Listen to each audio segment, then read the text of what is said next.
go away, the quarterback competition between Brian Hoyer and Johnny Manziel. Here is what Kyle Shanahan had to say earlier this week about that.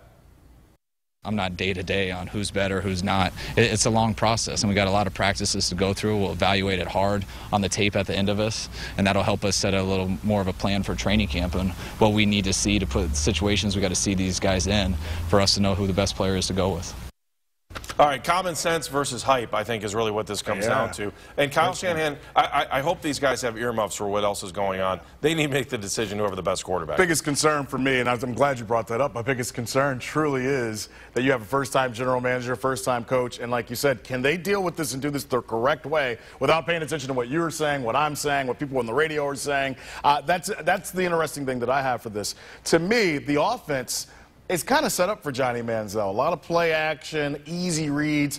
But Brian Hoyer isn't just going to hand this thing off. He is working his tail off, you know, like I know. And the hard thing to distinguish between the two early on in my figure is that Johnny's just learning offense, just been here a couple of weeks. And Brian can't do everything because he still has the knee brace on. So really, is this a true race at this point in time, Andy? Not yet. But I know when training camp starts at the end of July, it's going to be very interesting.